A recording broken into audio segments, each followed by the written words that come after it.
Good morning, Jamaica. It is Wednesday, June 3, and it's time for another post-cabinet press briefing. And this morning we have some of my favorite people here to talk to you about what's happening in the administration. As always, as you know, we are very open to answering questions. We're very much big on telling Jamaica what's happening in government because we understand that the work that we do is for you. And so this morning, it gives me so much pleasure to invite and to really acknowledge all of our special guests who are here today. We have Senator the Honourable Kamina Johnson-Smith, our wonderful Minister of Foreign Affairs and Foreign Trade. We have Dr. the Honourable Andrew Wheatley, Minister with responsibility for science, technology, and special projects here in the Prime Minister's office.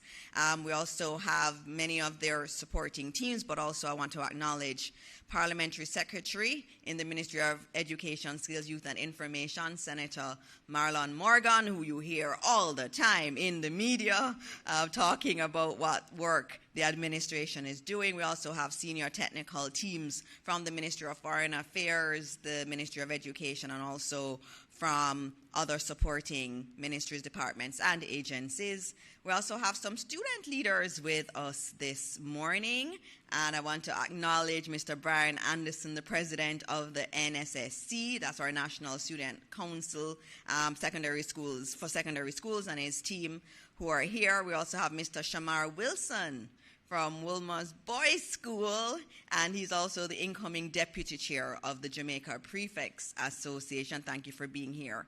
And some extremely special guests with us this morning. We have members of the Golden Cross team, and I'll tell you more about that later, but I want to start by acknowledging the executive director, Orlean Lunan Dow, and I'll talk about the rest of the team that's here, but they are a wonderful example of the diaspora, and Minister Johnson-Smith, don't know if you're going to talk about diaspora conference at all, but it's good to have members of the diaspora here with us in a post-cabinet press briefing on a morning like this when you have two excellent ministers talking about what's happening in the administration. And I want to again say good morning to all Jamaicans who are watching at here and abroad, and to the members of the media who are here and also online. Thank you for being here for another post-cabinet press briefing.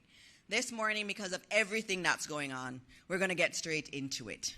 And so I'm going to have the first guest come up, and that is none other than our Minister of Foreign Affairs and Foreign Trade. And she is so excellent at it that I always say she's the best Minister of Foreign Affairs this country has ever had, and one of the best in the world. And that was borne out earlier this year when I went on a trip, and everywhere I went, and I was with other country leaders, they kept asking, where is Minister Johnson-Smith? And I was like, wow, you're popular around the world. She's very highly regarded, and she's a shining example of persons with professional integrity and just brilliant people coming into government and making their contribution. So this morning, please join me in welcoming our Minister of Foreign Affairs and Foreign Trade, Senator the Honourable Kamina Johnson-Smith.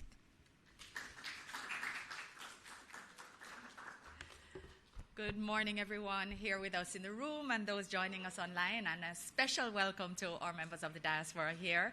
I don't know how Dana is so amazing at just bringing everyone in and getting the best special guests to come and share space with us in the mornings.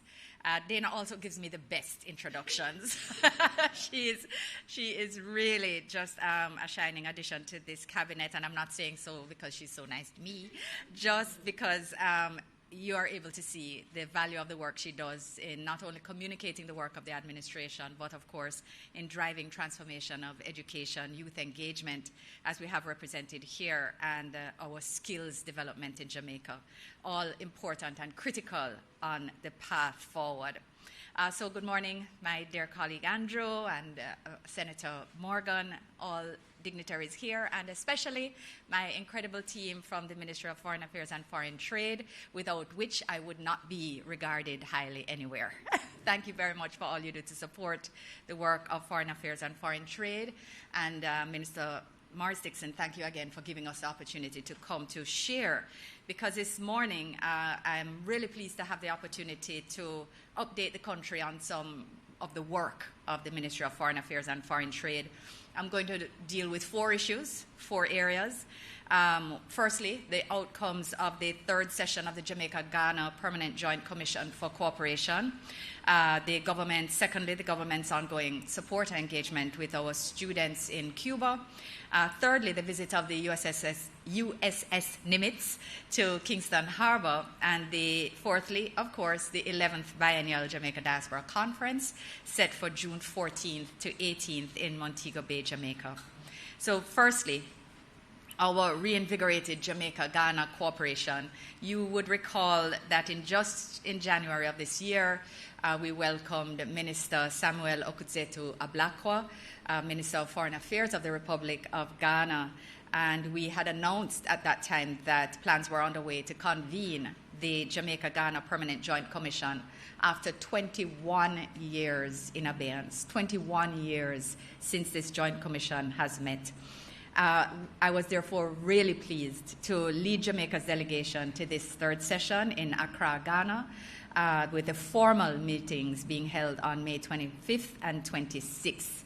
The visit provided an excellent opportunity to advance and re-energize our cooperation in the areas of health, in the areas of defense, trade, air services, culture, sports, and education. I was joined by Minister of Health and Wellness, Dr. the Honourable Christopher Tufton, and his Permanent Secretary, Errol Green. Jamaica's High Commissioner to Ghana, His Excellency Lincoln Downer. He is non-resident because he is also accredited and based in Abuja, Nigeria.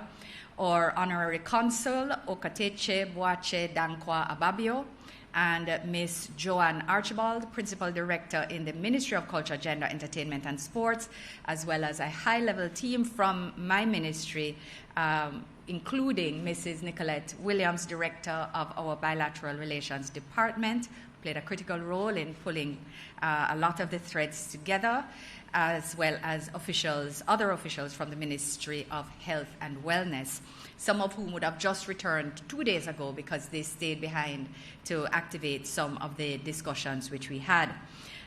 In this context, at the conclusion of our sessions, 2 agreements were signed for cooperation in health and defense.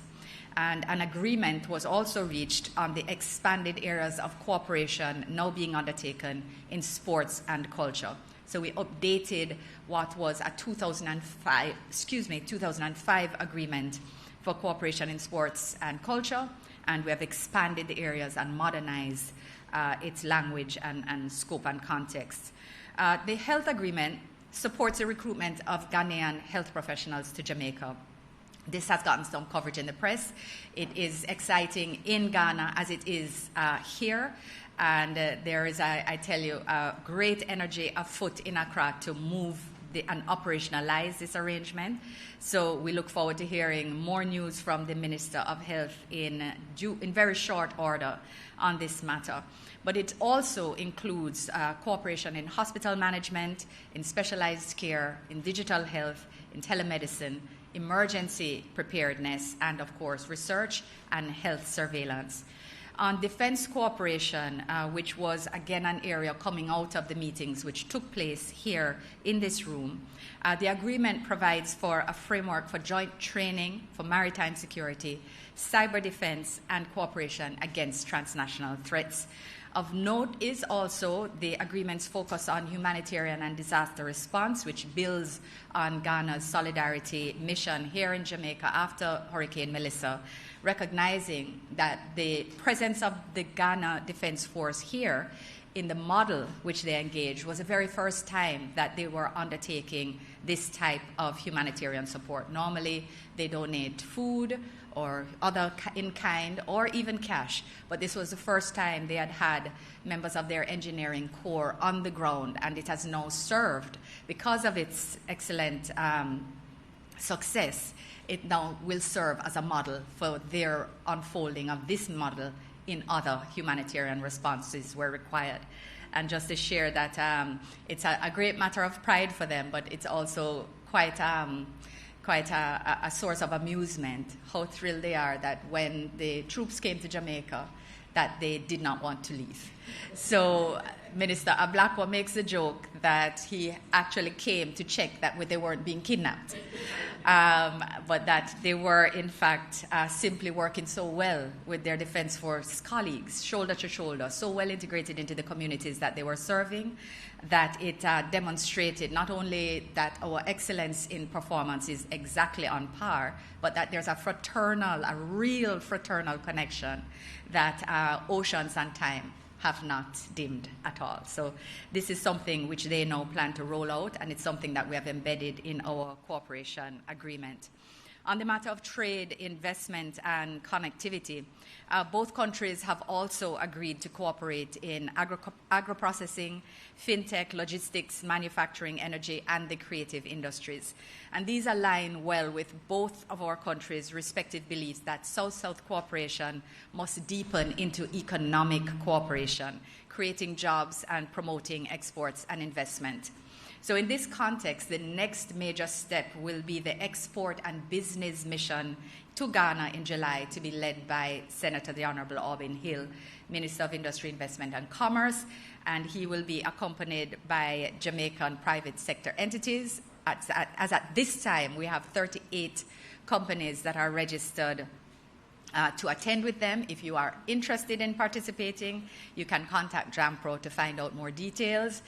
They are always ready to add more companies that are interested in our not only investment opportunities in Ghana, but promoting investment opportunities in Jamaica.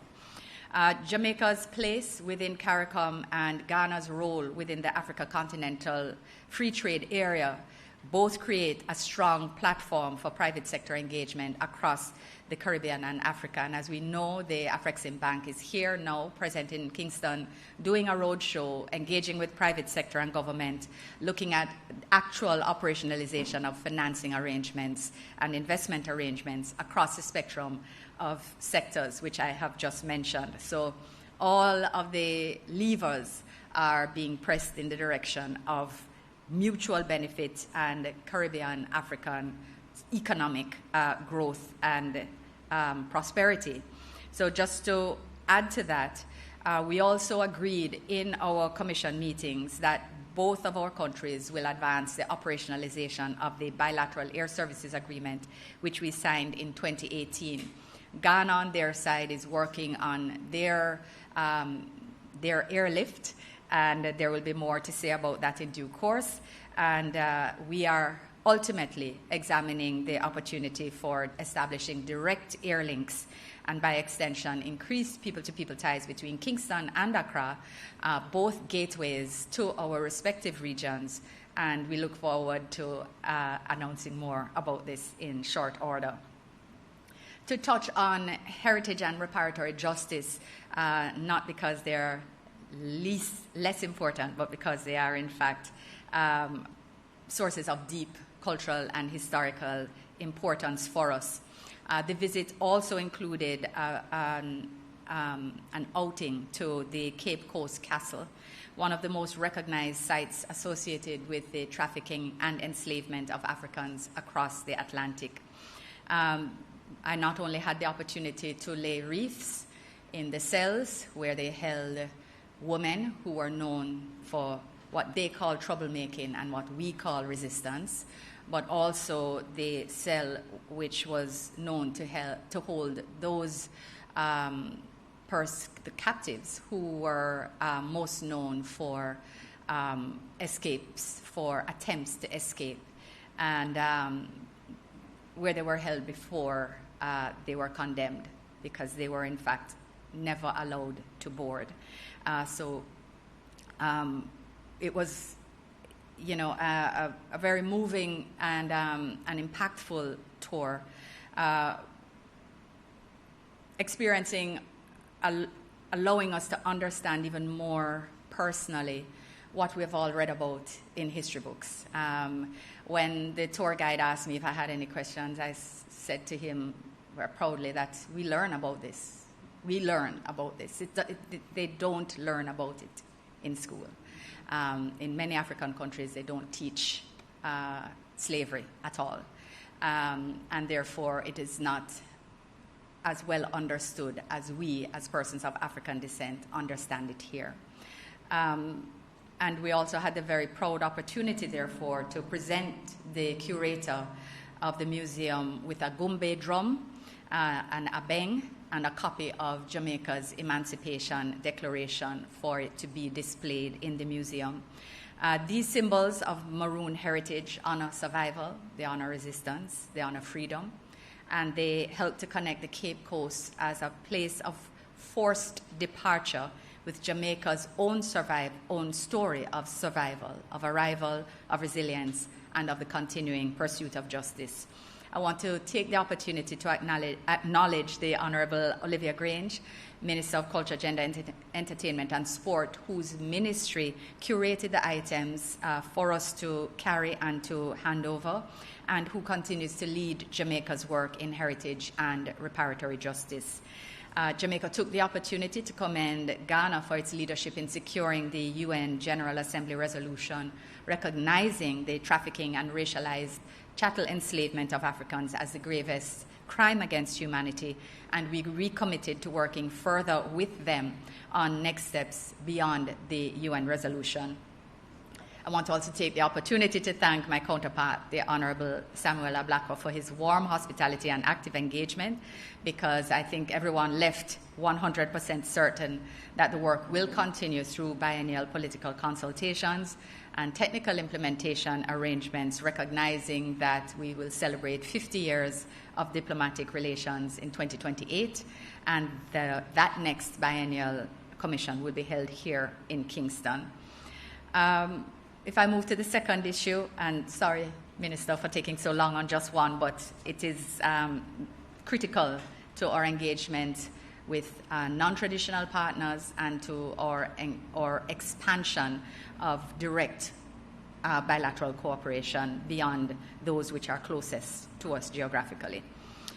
So on the matter of Jamaican students in Cuba, I wish to turn to their welfare to recognize and acknowledge that the government's first concern remains their safety, well-being, and academic continuity. Through sustained advocacy, we are pleased to advise that the Ministry was able to secure from the Ministry of Finance and Public Service a further increased payment of stipend for our scholarship students. We also advocated for early release of the funds because they are always paid on the basis of grades, and because of delays that were occurring in that space due to their own technical issues at the academic institutions, we did not want them to suffer undue hardship, so we were able to get the Ministry of Finance to release the funds early in order to minimize a hardship that could have been created. At our request as well, the Ministry of Health and Wellness and the Ministry of Education, Youth and Skills and Information have also engaged the universities of the West Indies, Mona, and the Caribbean School of Medical Sciences on their capacity to accommodate students who may return within relevant areas of specialization. Both institutions have indicated a willingness to consider applications. Both institutions have indicated that they have space. Again, admission decisions remain the responsibility of the universities under their own accreditation and matriculation standards. We continue to advocate for them to determine innovatively and creatively some mechanism that can recognize the particularities of the current circumstances, and we look forward to hearing further from them in this regard. We recognize, however, that there are some fundamentals that are difficult to work around, and that is the fact that placement must depend on your academic qualification or what you have accomplished, what you have learned, and that is usually demonstrated in the form of transcripts. And our universities also, of course, require students' ability to pay applicable fees. But pathways have been open, and we are continuing to press on behalf of affected students and to encourage creative thinking. Students who are experiencing difficulties accessing their academic records have been encouraged to reach out to the embassy to share details so that we can make inquiries as well, and so that we can seek to intervene with the relevant authorities where appropriate and, of course, where necessary. The government also is prepared to assist with one-way airlift from Cuba to Jamaica, and we have advised our students of this, subject to the availability of flights and timing. We have advised them, and to date no student has asked us for assistance with departure. We understand some of the privately funded students may have left and not notified us formally. This therefore allows for us to have a less than perfect understanding of the numbers that are present, but we continue to encourage them to let us know so that we have the best understanding of the student population present. We reiterate that students who remain in Cuba do so at their own decision, by their own decision.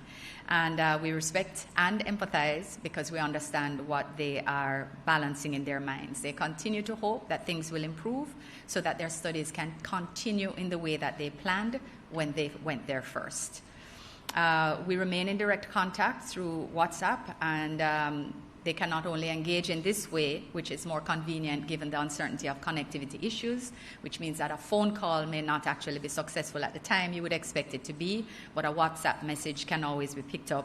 And similarly, we've provided them with email addresses that they can use if they have more personal, sensitive, or emergency circumstances which they want to bring to attention or with which they want to seek assistance. And to date, there have only been 2 requests for assistance with transcripts and 1 with requests for additional information about how they would go about transferring to UWI, but no actual requests for assistance to leave. And again, just allow me to remind that the Jamaican Embassy in Havana remains the immediate point of contact in emergencies, and that urgent matters may also be raised at consular@mfaft.gov.jm. That's consular@mfaft.gov.jm. Issue 3, visit of the USS Nimitz. I really want to touch on this because it is, I think, not only a matter of some public discourse, but also quite historic. The visit of the Nimitz represents a historic visit. It is one of the largest ships in the world, and it is the first such vessel to be docked pierside in Kingston Harbor. I received a tweet on social media that said, very kindly, that they know I will provide logical answers to the questions. Why are they here? Did people know? And how long will they be here? And I plan to answer those questions this morning. So the vessel is in Kingston from June 1 to June 5th on a friendship and goodwill visit. And it was a great pleasure last evening to join a wide spectrum of Jamaicans, members of government, members of the opposition, public and private sectors, civil society, and academia at a reception to celebrate the visit and indeed to celebrate the strong and multi-sectoral friendship and partnership between the U.S. and Jamaica represented by this visit. Diplomacy is embodied in many ways: economic, health, sports, education, and among the most impactful and possibly quite present and relevant nowadays are defense diplomacy and humanitarian assistance and disaster relief. So while the vessel is a warship, it is also very much a vessel of peace, which has the capacity to deliver water and food supplies and to provide humanitarian assistance and disaster relief at very short notice in the event of a disaster, and has done so over its lifetime. It is an impressive engineering feat, and that groups of Jamaicans, and particularly young people, will have and are having the opportunity to see this capacity up front, up close, and to actively consider future careers in this context is another aspect to this welcomed opportunity. The visit of the Nimitz falls under its Southern Seas 2026 tour. It's a tour of the region of Latin America and the Caribbean, and it is the 11th iteration of their established maritime cooperation deployment that has been running since 2007. Recall that this is also the oldest fleet member that is above water at this point in time. This event is not a sudden or a standalone event. It is a scheduled engagement within a long-standing program. We were advised of the planned visit earlier in the year, and we are very proud to be able to accommodate them in Kingston Harbour, demonstrating the actual capacity of the 7th largest natural harbour in the world. There are countries where they wanted to go portside but could not because they cannot be accommodated, and this is actually something that countries were very surprised about within South America, etc., to recognize that Jamaica can receive post-Panamax side vessels, and this does mean that we are actually well positioned to become that 4th logistics node that we're working towards. I won't name the countries that their ambassadors expressly said to me, you know, the ship could not dock for us. Our officials had to be flown out only. And we were very, very surprised to realize that Jamaica can hold vessels of this size. 7th largest natural harbour in the world, folks. It's not just a tagline, it is real, and there are many opportunities to be held. As a result of this, it will get great visibility as well. But that we are the final regional stop before they return to the United States, which makes absolute geographical sense, is also a great opportunity for tourism and people-to-people exchange. And I understand that the sailors who have been coming ashore for rest and restoration, that they've been full of reasons as to why they will return with their families. During the Goodwill visit, the crew is going to participate in community activities, including school refurbishments, sports engagements, and STEM-focused educational exchanges, alongside engagements with the Jamaica Defence Force and universities. And I'm sure you're going to hear more details about these events. I can share that in terms of school refurbishments, Renock Lodge Primary, Grove Primary, Gainstead High, and Clancarthy High are among the schools that will get a paint refresh and some other positive benefits, physical benefits. And while the tours will not include any children under 14, they will include students of some of our tertiary institutions, including CMU. And to date, I've only heard 2 high schools, KC and Wolmer's, who will be part of the tours that are allowed on board. Just to state a little more specifically, perhaps, that we are aware of public commentary around the visit, including questions about how the presence of a warship should be interpreted in the current regional environment. And I want to place on record and state once more that this is a scheduled port visit under an established program of maritime cooperation and goodwill. They have been at sea for about 2.5 months since they left port in the U.S., and I ask our publics to think logically. The U.S. has not been shy about demonstrating power and the possibility of force where they have wished to do.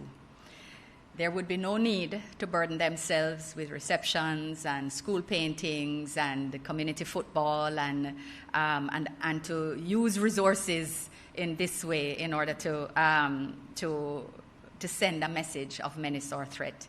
They have not been shy. We have had information as well about the trip. We know what the programs are. We have engaged as between our governments and as between our defense forces, unlike in any circumstance where they would be on their own national mission, which would be of any greater sensitivity. They would not need to stop in 10 countries to preface a visit in Jamaica if they wanted to send a message other than the message which we have received, which is that of goodwill and friendship. I will share with you that on this trip, they have visited and engaged with maritime forces from Argentina, Brazil, Chile, Colombia, Ecuador, Peru, Mexico, El Salvador, Guatemala, Uruguay, Suriname, Guyana, Trinidad, Grenada, with planned port visits, not only in Jamaica, but Brazil, Chile, and Panama. And port visits are a matter of capacity and the ability to dock, because many seas, quite simply, and harbors just cannot accommodate the size of this ship. And on its return from the southern hemisphere, Jamaica, therefore, presents the most natural, and I'm sure for the crew, a most welcome stop. I want to now move to the well, before I move to the next one, I'll mention that one of the exciting things about being on this vessel was, of course, recognizing that there are several members of our diaspora who serve in specialized and generalized areas, and again demonstrating that Jamaicans are everywhere, doing the best representation of our country and of our excellence and abilities, and they are aboard the Nimitz and happy to be home and having the opportunity to come ashore to rekindle connections and experience their heritage has also been a wonderful thing for us to learn of. And that connection brings me to the fourth matter this morning, the 11th Biennial Jamaica Diaspora Conference, to which I extend a warm invitation to Jamaicans both at home and abroad. It's going to be June 14th at the Montego Bay Convention Center. It is Jamaica's premier platform for connecting Jamaicans at home and abroad with each other, with decision makers, with opportunities for partnership, for investment, for national development. We have some very exciting panelists and participants and presenters this year, and we are very soon going to share that information, not doing it today. Our oversubscribed marketplace continues to have waitlisted businesses that are hoping someone will miss a deadline this week, which will open a spot for them because excitement is quite high. Registrations are going well, and this is really not one to be missed. I use the opportunity to acknowledge and thank our legacy partners and sponsors, both long-standing and new, whose support continues to sustain this important national platform. The diaspora has shown extraordinary generosity in the wake of Hurricane Melissa, and the conference allows us to not only channel that goodwill into practical partnerships and lasting impact beyond Melissa support, but it will also focus on communities for the Diaspora Day of Service. That takes place on the 18th, and it's a major, major feature this year. We have 20 designated projects, and participants in the conference can register early and volunteer for a project of their choice at bjdcmfaft.gov.jm. That is the site for registration, for accessing your accommodation rates, etc. bjdc.mfaft.gov.jm.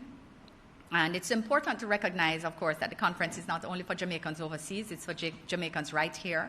Entrepreneurs, professionals, creatives, investors, and community leaders who want to connect with diaspora investors, global networks, business leaders, and decision makers. This is the place to make it happen. So I encourage you to use this opportunity to register. You can get day passes as well, explore partnerships, and grow your business. For those of you overseas, there is still a discount, 10% discount that's available with Copa Airlines, depending on your routing. What is still available also are special hotel rates, but they are going fast. Iberostar is fully booked already. Half Moon, Ocean, Coral Springs, and Ocean Eden Bay do have some rooms left, but the rates, the early rates, the discounted rates are limited, so really this week is probably your last opportunity to get the discounted rates. bjdc.mfaft.gov.jm remains your best way in. Updates are available on MFAFTJA on Instagram, TikTok, X, and Facebook. And my message to you is simple. Come, network, build, invest, come home, or come visit if you are already home. Whether you're flying from London, Toronto, New York, or Accra, whether you're flying from Pretoria or Tokyo, or driving from Kingston, there is a seat for you at the table. Thank you very much, Minister Morris Dixon, for allowing me to be here, Senator Morgan, and I will end there, and I'll wait for your questions. Thank you. Thank you, Minister, and I think she showed you why I said she's the best Minister of Foreign Affairs we've ever had. I really thank her especially for tackling the issue of the USS Nimitz. I know a lot of people are anxious about it. I hope that you will replay over and over again what she has said in relation to the visit of that aircraft carrier to Jamaica. Now we have someone who is doing some wonderful work. He is helping Jamaica to move into the modern world and to actually be a leader in this world. And that is none other than our minister that has responsibility for a whole heap of things. It's science, technology, AI, everything. All of these things that we are going to need in order to really become a force in the future in terms of an economic force. And so I ask you to join me in welcoming this morning Dr. the Honourable Andrew Wheatley, or Minister of Many Things. Thank you very much, Minister Morris Dixon. I believe that it is because I am Minister of too many things. That is why I was unable to complete the presentation yesterday. Good morning, everyone. I want to begin by thanking each and every one of you for being here this morning. You know, yesterday I had the privilege of standing before the People's Parliament to deliver the sectorial presentation for financial year 2026-2027. Of course, we know that Parliament is where a government makes its commitments on the record before the nation's elected representatives. And I must say that yesterday we had a little bit of challenge because of the volume of work being done in OPM as relates to the subject areas we have under our responsibility. But I must say that we do not take it lightly that we have a responsibility to ensure that we communicate with the people of Jamaica. And so I want to say thank you for taking the time out to be here with us this morning. The theme of yesterday's presentation was grit. Growth through research, innovation, and technology. And that theme was deliberately chosen. Not as a slogan, but because it is a statement of fact about what this moment demands of Jamaica. We are living through a fundamental reorganization of the global economy. The countries that build infrastructure to convert knowledge into prosperity are pulling ahead of us. The countries that do not are falling behind, and not slowly, but very rapidly, as we can see around us what is happening. The truth is that Jamaica has extraordinary talent. And the world has confirmed that. And I'm sure Minister Johnson Smith would have experienced it over and over whenever she travels, not only within the region, not only in the United States, but as far as Africa. We are really much recognized and appreciated. Of course, we know about athletics, we know about music, in boardrooms, in the labs, far from home. We are recognized as a force to be reckoned with. But the truth is that there has been a serious and costly gap between who we are as a people and what we invest in becoming as a nation. And that is the gap that this portfolio now exists to close. And that is what I laid before Parliament yesterday. Yesterday's presentation covered 9 areas of major policy and program action. And I want to walk you briefly through each one. My team has prepared individual press releases for every announcement, which are available to you now. Let me start firstly with the House of Innovation. Jamaica's National Science, Technology and Innovation Strategic Plan for 2026 to 2035.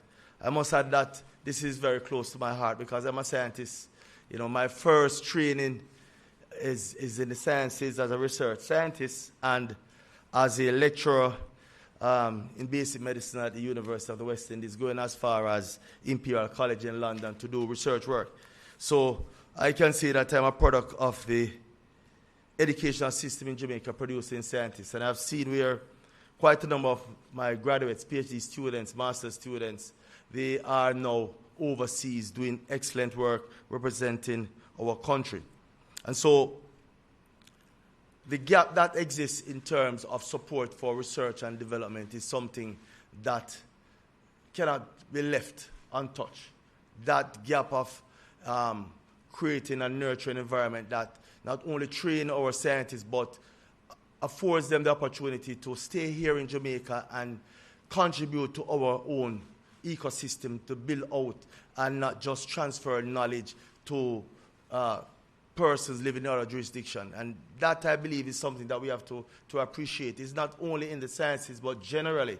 I know the Minister of Education can speak to that we have invested heavily in training our students to become scientists, doctors, architects, engineers. But as soon as they are qualified, they are, I don't want to use the word stolen, but the truth is that they are encouraged to leave our shores. And so that brain drain also contributes to reduce capacity to contribute to nation building. And so the House of Innovation seeks to provide support for research and knowledge development in Jamaica.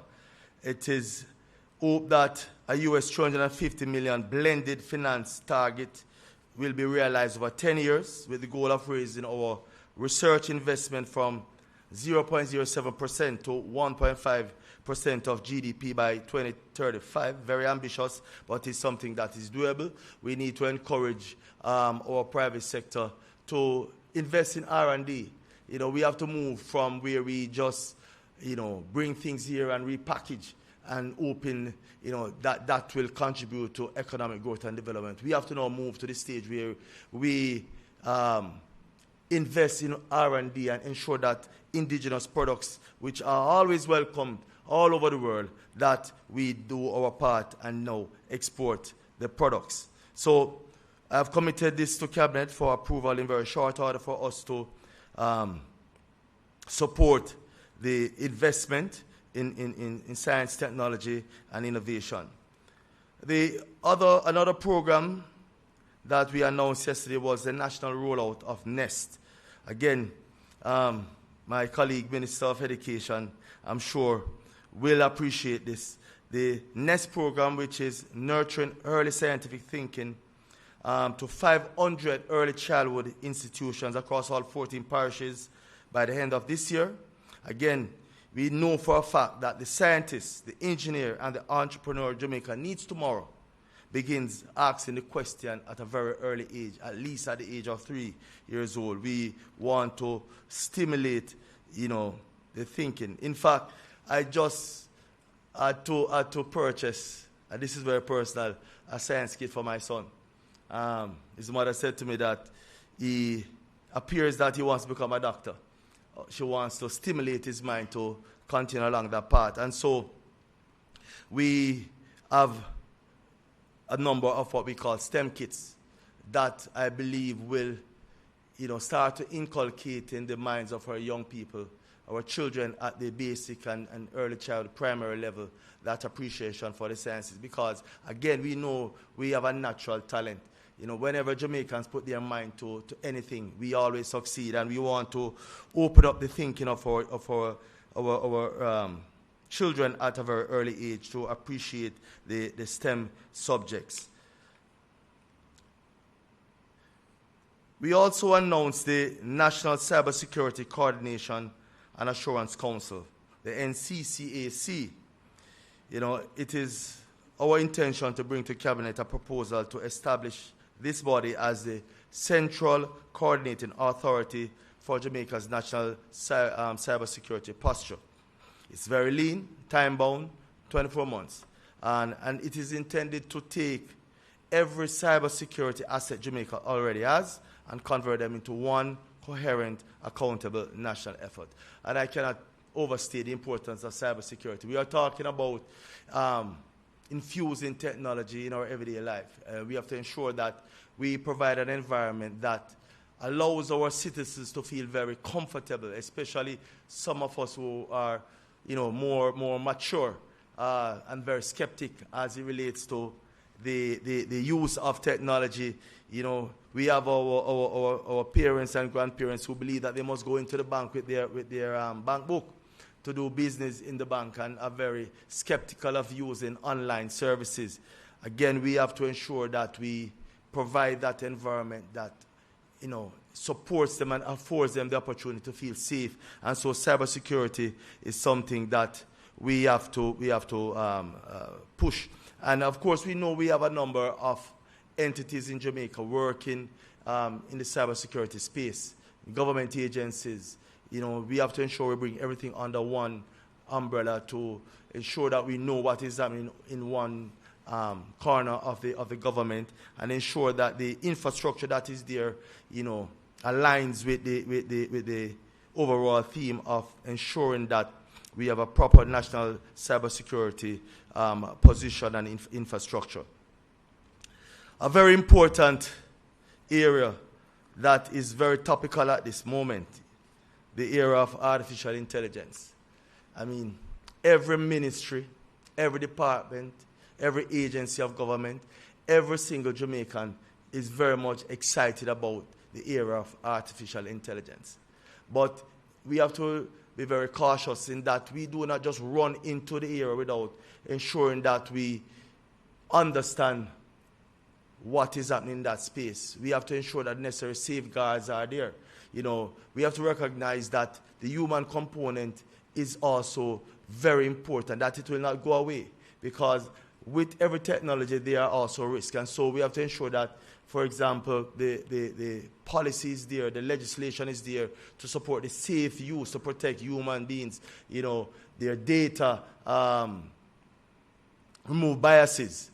So we have a lot to do here. So we asked our National AI Task Force. We have Christopher Record here, our chairman of the National AI Task Force, and we gave them some serious work. And I must commend the AI Task Force, because we had asked them just 2 weeks ago to develop an AI literacy policy, which we are currently reviewing and will be bringing to cabinet for us to examine and look at rolling it out immediately, because we recognize that a number of ministries, departments are using AI to do some small stuff, but we have to ensure that it is done in a very structured way, because again, sensitive information may be exposed if it is not done a particular way. So the AI Task Force has been tasked to develop the AI policy. They have Chris, until I don't know if it's the 1st or the end of November of this year, but whatever way you take it is November 2026 that I expect to have the AI policy.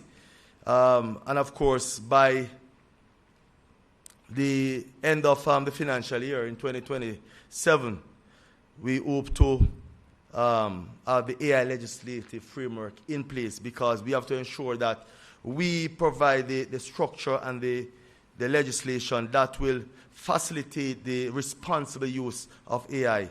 And so that is a mandate given to the National AI Task Force. And I have no doubt that the team of experts from the public sector, the private sector, academia, civil society that comprise the task force, they are working to meet those deadlines. Again, in line with an appreciation of where AI is and how we have to now retool, reskill our citizens to be able to participate in this space, we announce GAINS. Not an acronym for the sake of putting out there another acronym.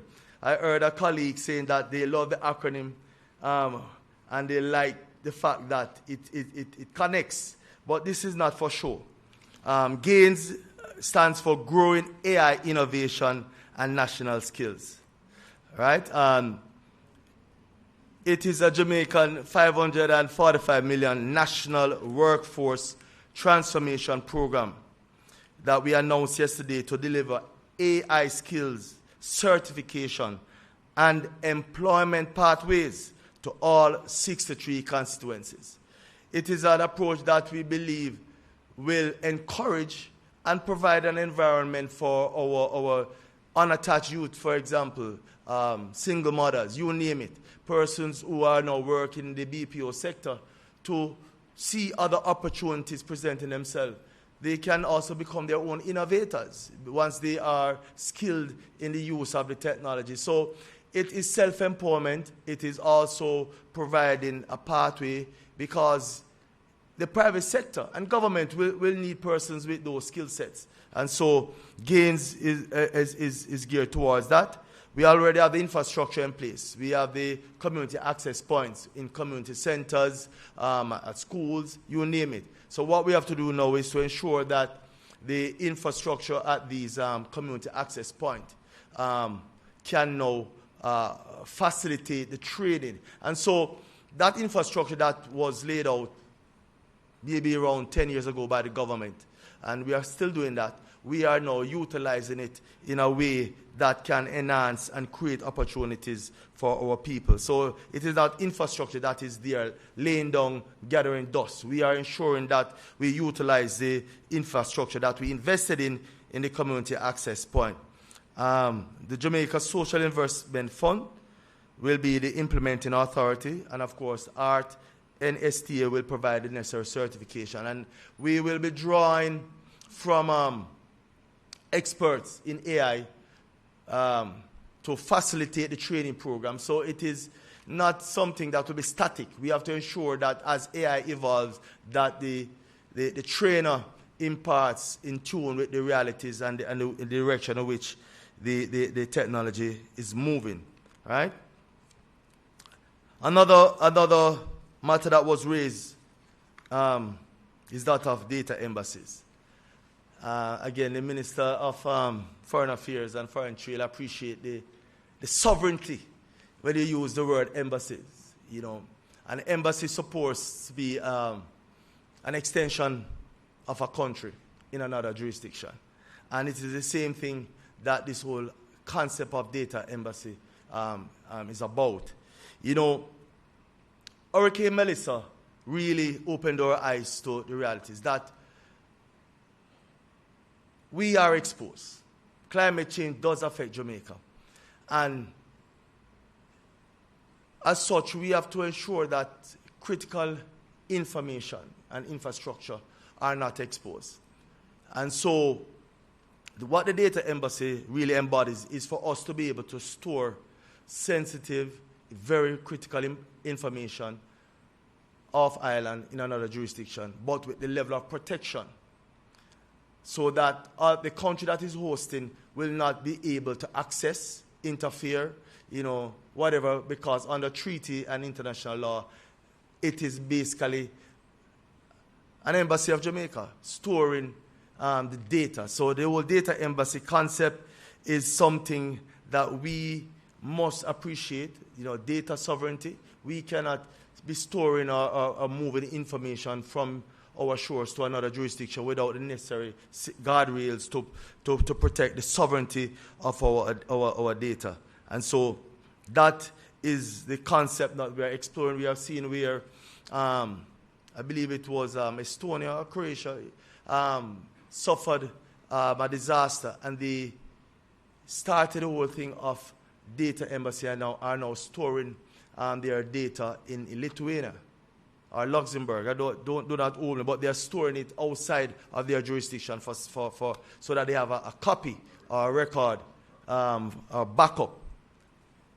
It is indeed a backup, you know, of their critical information, their critical data in another jurisdiction. We also spoke about nuclear energy.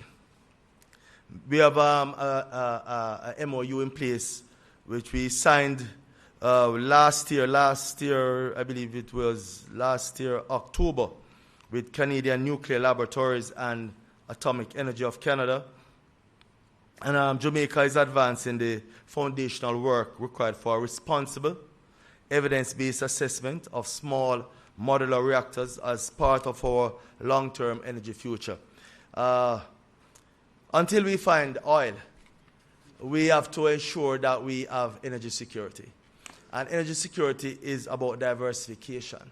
And we are seeing where, again, we have to provide for our citizens and our society clean, reliable energy, baseload energy, and we are exploring the possibility of nuclear energy. But it will not be done in such a way that we do not have proper consultation. We have to do proper training and develop a real appreciation of the whole nuclear energy sector, the responsibility. And again, it is just something that we are exploring. It is not something that we're going to do tomorrow or next year or the year, down the road. But we have to be very open-minded in our approach and ensure that we're very transparent, that we are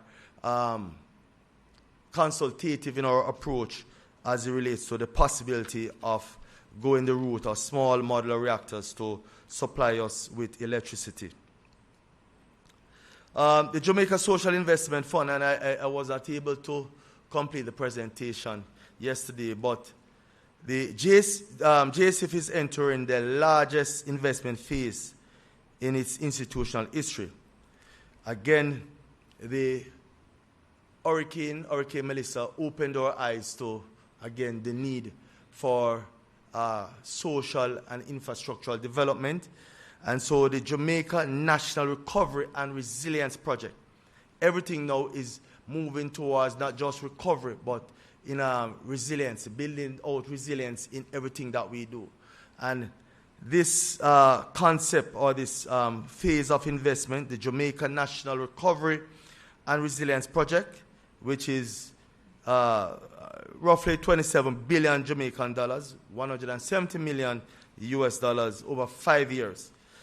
We intend to work with the Ministry of Education to, build out 100 schools or assist with the refurbished rehabilitation of some 100 schools, the building out of 8 resilience hub. And I can tell you this, straight off the bat, that something that was brought to our attention, and when we did the research, there are a number of social and public health issues that needs to be addressed, especially in the areas that we went to after Hurricane Melissa. Sanitation is something that we have to now, target going forward. And that is a program that I will announce at a later date, but just want to let the public be aware that the government appreciate that we have a social responsibility as well. And we are now examining and looking at a program that will address some social issues running through the Jamaica Social Investment Fund. But the Jamaica National Recovery and Resilience Project is expected to benefit almost 1 million Jamaicans immediately over the next 5 years. I want to close with this, ladies and gentlemen, that Jamaica has always done more with less. We have competed at the highest levels in athletics, in music, in diplomacy, with a fraction of the resources available to the nations we outperform. And that is not by luck or chance. That is a product of a people with extraordinary intelligence, extraordinary resilience, and extraordinary will. What we have not done fully, consistently, systematically is invest in the infrastructure that converts that intelligence into sustained national prosperity. The infrastructure of knowledge, innovation, and digital resilience is the new frontier in which we are going to actively participate. Thank you, ladies and gentlemen. We have the grit to do what is needed. Thank you very much, Minister Wheatley. And I told you he's doing a lot of very, very big things that are taking us towards the future that we know Jamaica can have. And so it's really good this morning to be able to hear more of what you wanted to say in the Parliament, but we've given you more time this morning to talk about some of the initiatives. And as you heard, there are going to be some releases coming out. You're going to be hearing much more about these areas of focus, AI and otherwise. Chris Rackard is here, the chairman of the AI task force. Minister Wheatley, he is used to tight deadlines. When I gave him my deadline before, he was able to meet it. And so I think he will meet the November deadline. And so thank you for your service, and to the team from the AI task force too for their service. So you've heard from two individuals who are just exemplary in terms of their commitment to Jamaica.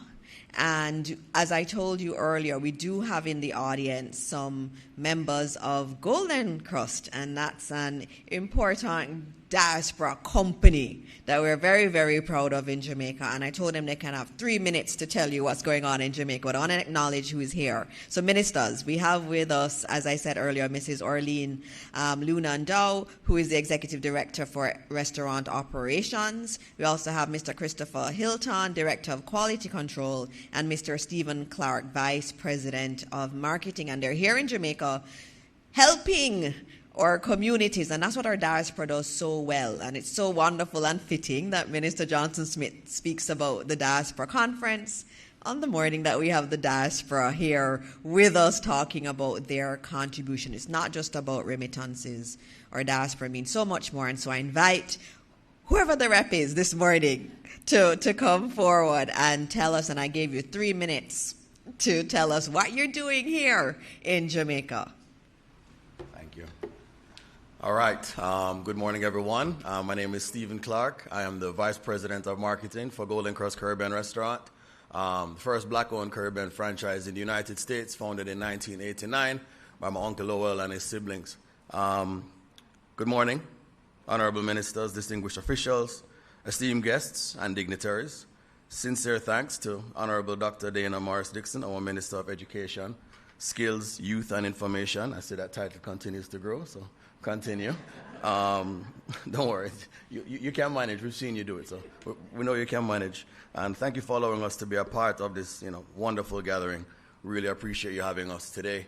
33 days after Hurricane Melissa hit, Golden Crust hit the ground, with our CEO, Jackie Hawthorne, who wasn't able to join us today, with a mission to help the farmers first. A lot of people don't know this, but every Golden Crust patty carries a piece of Jamaica within. We buy all our Scotch bonnet, peppers, and our thyme from the soil of the island to protect the authenticity and, of course, to help the economy. So we had to make sure, earnestly, we met before the storm. We partnered with the American Friends of Jamaica, and Chris Hilton, who is here with us, our Director of Quality Control, also partnered with Carita, who does helps us with our sourcing of the goods. And we came down here, we found 10 farmers across 5 parishes, helped them get their irrigation equipment, pesticides, fungicides, all the things that they needed to get back up and running. And we went back and we planted with them. Of course, people can send checks, but it's much better to go down there, till the soil, plant the thyme, and make the time for these people who ship goods to us, but now they know that we're not just a company in the States, we're actually Jamaicans as well. So after we did that, we wanted to make sure that we took care of the students, the kids, the future. The executive team here with us today, Orlean and Hilton, we're all products of what I believe is the finest Jamaican education system in the world. Call me biased, but I think when I've been in the States for some time, and I see the difference. What we're doing here in Jamaica is certainly something special. If I could send my son Noah down here, I would, but I need him with me up there. So what we did for our part 2, as we continue to give back, is we identified 7 schools across 6 parishes from infant to high to ensure that they had a place to eat. As a food restaurant franchise, we found it wise to help the students rebuild their canteens or cafeterias or tuck shops, as you might call it. So we are actively working right now on visiting the following schools across the island: Rossies High in Hanover, Crawford Primary in St. Elizabeth, Port Maria Infant in St. Mary, which we went to yesterday, and it was quite heartwarming. Principal Robinson served 34 years there, and she's retiring in September, so we're able to give her a nice send-off. Monroe College in St. Elizabeth, Westwood High in Trelawney, of which Orlean is an alumni, so I have to give you your flowers there, Miss Westwood. Providence Heights Infant in St. James, and Savlamar Infant in Westmoreland. So we were on the road yesterday from 6 to 7, and I don't mean for 1 hour, and we're going to be on the road again on Thursday, heading down to St. Elizabeth and then down to Lucy to visit Rossies. A huge initiative for us, feeding the futures of the island. The minds of tomorrow will continue to build the island as we continue to tackle AI, as we continue to support the diaspora. And we have students in here today.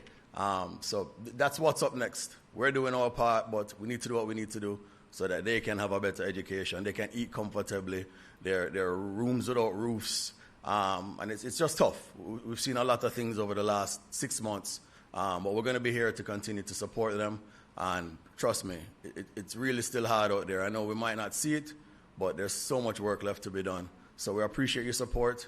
We're really happy that you have us today, and if you guys have any questions, please let me know. But thank you all for helping us out, getting the word, spreading the word, and help us with this Feeding Futures campaign. So if you guys have any questions, we'll be here. But until then, thank you, Senator. I appreciate it. Thank you very much. Thank you so much. We need all the help we can get. And I want to say something, too. This is really Minister of Foreign Affairs in action, because a lot of people don't understand that element. So when the Minister of Foreign Affairs is doing all this work in terms of diaspora engagement and doing something like a diaspora conference, it's really about continuing to build that relationship between the diaspora and Jamaica. And it yields things like what we just heard from Golden Crust Bakery. So, usually we think of foreign affairs and we just think of them in relation to, diplomacy and those diplomatic areas. But they're really, really important in terms of, especially in an area like diaspora relations, and assisting our country in that effort. And also for students who are here, we have Monroe here and we have Wilma's here. But just to note that for students and even in healthcare, the Ministry of Foreign Affairs does a lot of work behind the scenes in supporting us. So when we have a lot of international partners who want to assist us in education or in healthcare, it's usually through the Ministry of Foreign Affairs. So it's a lot more than just diplomatic work. And so it's a nice morning to bring all of that together. And now I'll stop talking and get to the questions that the media has this morning. And I know you have questions. Thank you, Minister. Just a gentle reminder for those persons who have their questions. Please stand, state your name and the entity you're representing. Thank you, Rasheen. She is one of our young, bright stars in media and communications, and she's taken over this role quite ably, so thank you. Good morning. This is Crystal Williams from CVM News. My question is for Minister Wheatley on the data embassies that he mentioned. How will these offshore data storage vessels concretely benefit the country, especially if the concept introduces additional costs? Additionally, how feasible is this approach legally? Thank you. Okay, so I'm glad for that question. So you will appreciate that we are susceptible to climate change. If, for example, critical information that is housed in Jamaica becomes exposed as a result of a disaster, you would have lost everything, every single thing. Just think about it. Court records, land titles, every sensitive and critical information. And so what the data embassy is about is more like a backup offshore, off island, I should say. And it will be governed by a treaty. So it's not something that you are just getting up and creating, and of course, you have to have the legal framework and to support that. And of course, the legislative framework, because, again, moving the information, storing it off the island is something that will have to go through the parliament, and we have to have that level of agreement and security. In terms of costing, the costing is not that critical. When you balance the cost of losing those sensitive data, again, we have to recognize that we are moving in an age where technology is old and it is on the underpinning of our society. Every single thing that we are now doing is about using technology, whether it's AI or the traditional technologies out there. And what it does, it is data management, data storage. Right now, I believe data sovereignty, data security is even more important than money, actual cash, because it will generate the funds that you talk about. But data, that is the currency that is now being used to transact business and to secure our society. Good morning, everyone. Mahir Stewart, Nationwide News here. Two questions to Minister Morsix and one to Senator Johnson-Smith, I'll start with you. So there was an Observer report recently in which the UTEC president, Dr. Kevin Brown, had spoken about the situation that tertiary institutions are facing in terms of the fact that of the 30,000 students leaving high school, around 6,000 of them have the 5 CSEC subjects with math and English. And he was saying that it's difficult for the institutions to choose amongst that small pool of students. What's the ministry's reaction to this, and what does the ministry think can be done to solve an issue like this? All right, so that's a very interesting question, and that's one of the reasons that we've been having a lot of conversations about improving performance in CSEC and also in CAPE exams. And we've come to the realization that it is very important that we start early. And that's why early childhood education is important, and Minister Wheatley's initiatives, for example, bringing science earlier, or initiatives in terms of bringing nutrition from the very early stages is key. And also what we're doing in terms of putting trained teachers into our basic schools, even when they're not government operated, is very important, because we understand if we're going to get the outcomes we want eventually, more students going to universities, so on, it's going to be very, very important that we start early and change things. So one of the things we've said also is that our goal is to have no student leave primary school not literate and not numerate. In order to do that, we have to measure it. And so this year is the first year in Jamaica that we're measuring numeracy and literacy at grade 6. And in a few weeks, we'll know where they are.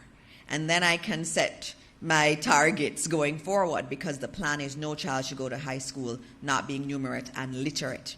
And that changes the trajectory. But it's going to be some time before we get there. But on the tertiary matter, we're going to have some serious conversations about tertiary. If we look globally at where the labor shortages are, and the labor market is changing fundamentally, and AI is disrupting it big time, it is clear that universities have to change. We know skills are more demanded. Skills areas, so your construction workers, your plumbing, all these other areas, that's where the demand is globally. And we're seeing that shortage here in Jamaica as we're doing all of this reconstruction in the West. We have shortages of skilled labor. We also see globally that young people want much more of the micro-credentialing. So they want to do short courses that just stack on top of each other. So they're not looking at your 4-year degree or your 3-year degree. They're looking at getting skills that just match up with each other, and then they become this unique skilled person that comes out into the labor force. So our universities also have quite a bit of work to do in terms of understanding what that labor market looks like, what does it need, and also being able for us really to be able to help our students to understand where the world is going so that they can get skilled in a way that they can make a living. So it was an interesting conversation, and so there's work being done to increase the grades, but it's also a conversation around what does university education look like in this new age, and it is changing. And I look forward to having much more of those conversations, and it's a global conversation, and we were having it in my recent conversations with other ministers of education.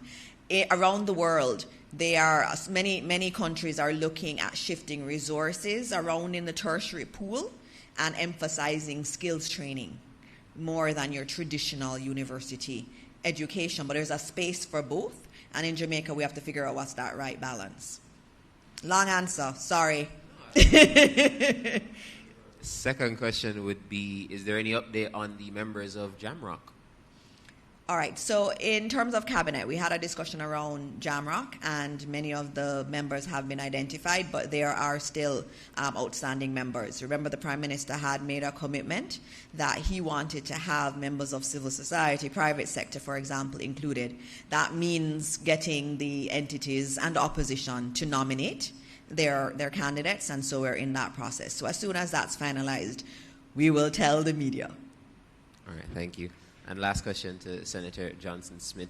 Is there any update you can give on Jamaicans who are in the Middle East? I know the Foreign Affairs Ministry had reached out during times of tension in that area of the world. I know things haven't completely quelled since, so just checking if there's any update on how they're doing.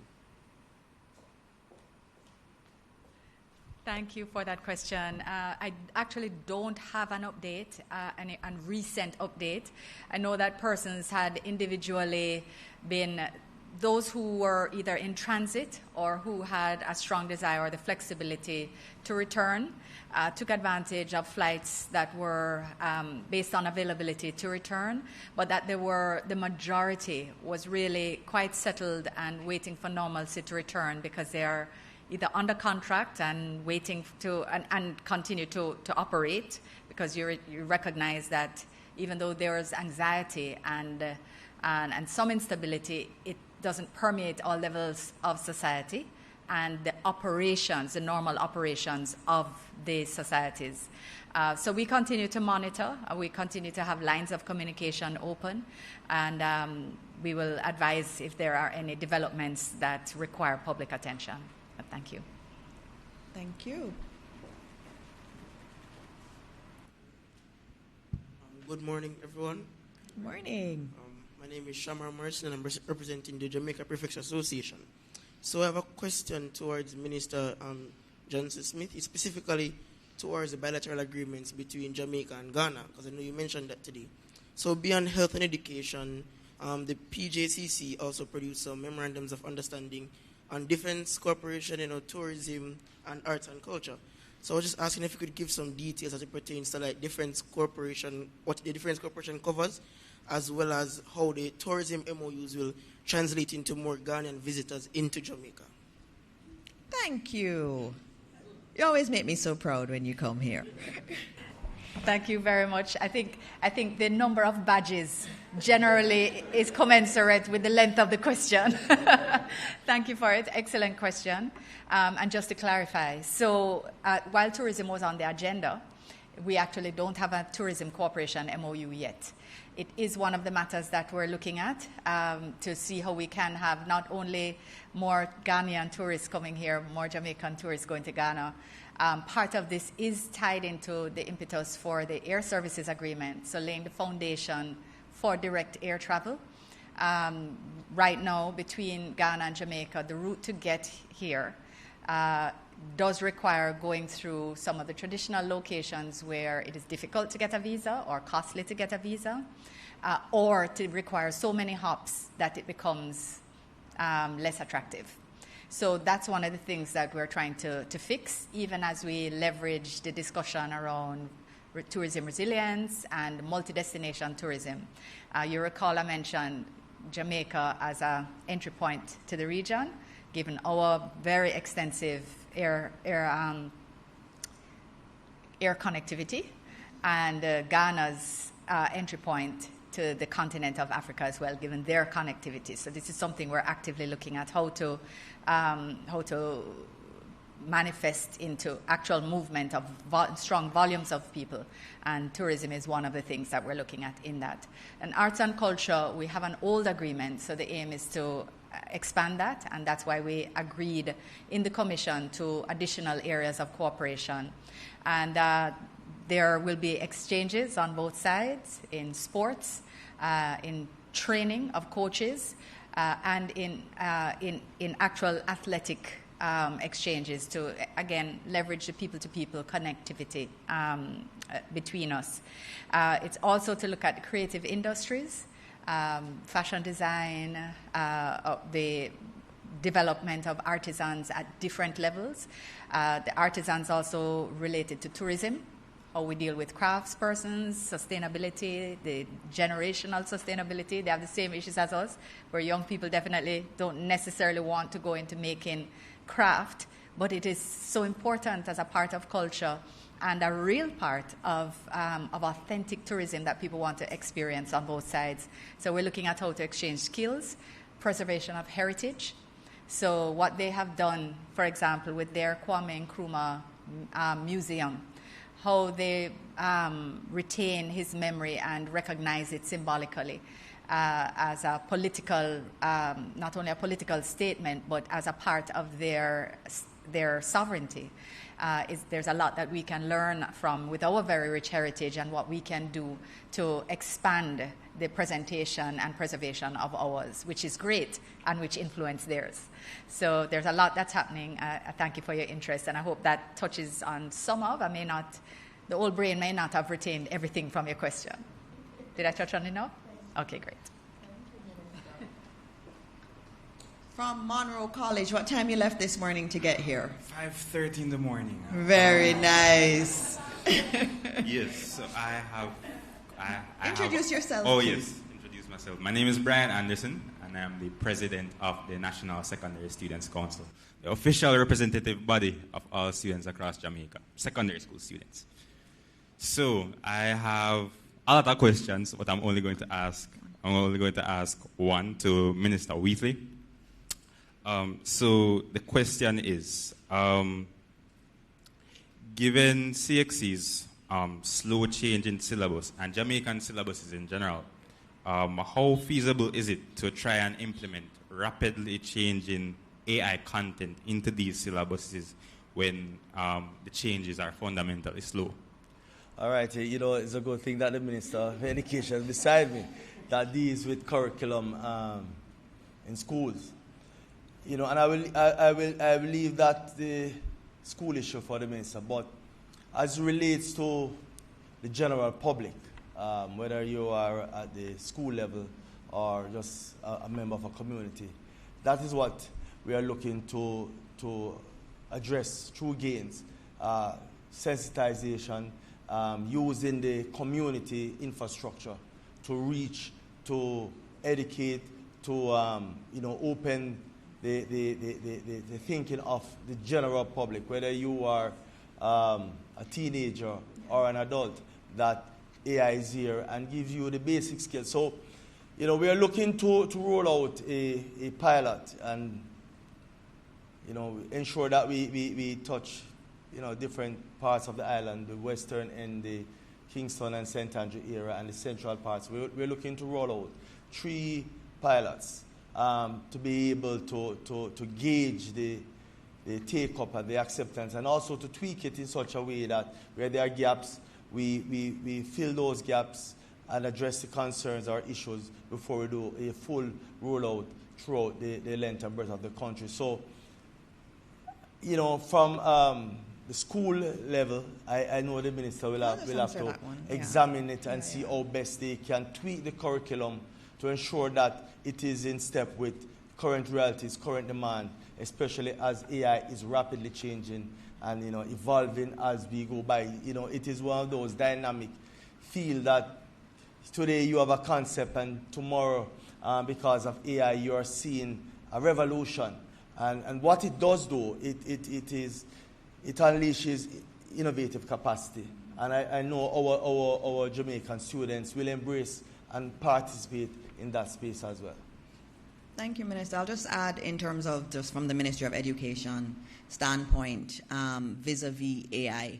It's something that we're going to have to look at, especially in terms of more on the ICT side of the syllabus. That syllabus definitely has to change. What does it change to? And a couple weeks ago, I was with 150 ministers of education from around the world. And no country has an answer to how do you teach AI to our children and what's the appropriate level.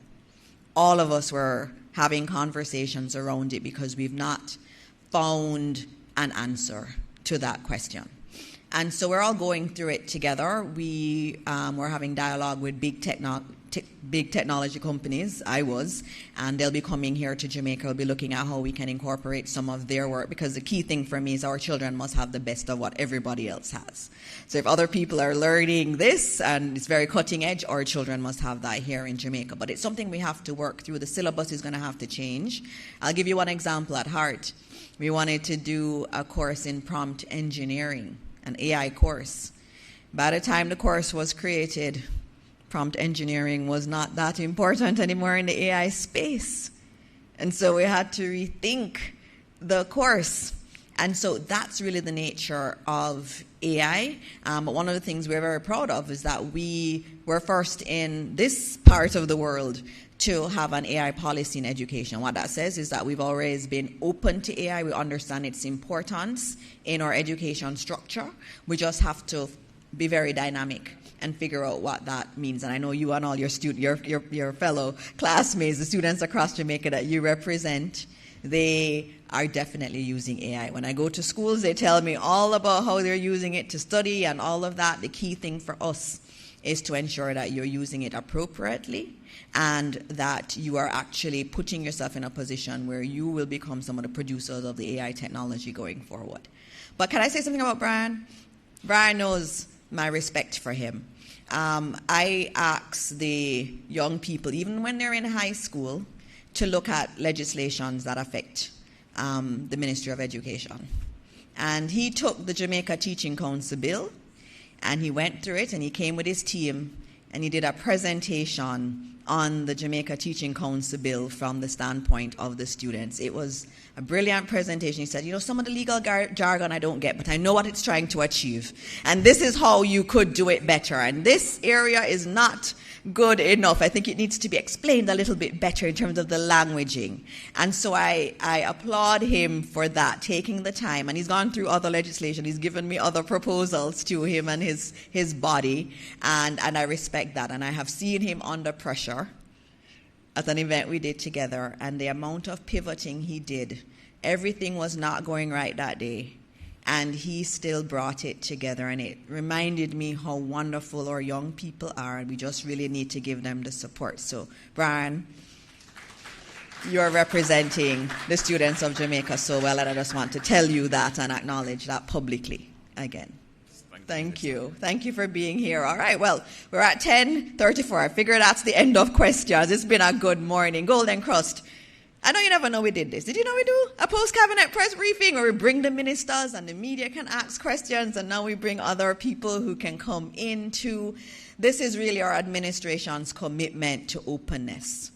We don't do this work for ourselves, we do it for the people. And so we come here, we present ourselves, you can ask us questions, and we answer them. And we're so glad that you're here this morning to again show why our diaspora is so important to this country. And I want to thank Minister Johnson Smith for her excellent presentation. I want to thank Minister Wheatley for opening our eyes to this great potential and opportunity that this country can become. And so this morning has been really good. And as we close out today, because we have a lot going on today, I just say, as always, may God truly continue to bless this wonderful country that we call Jamaica land we love. Thank you.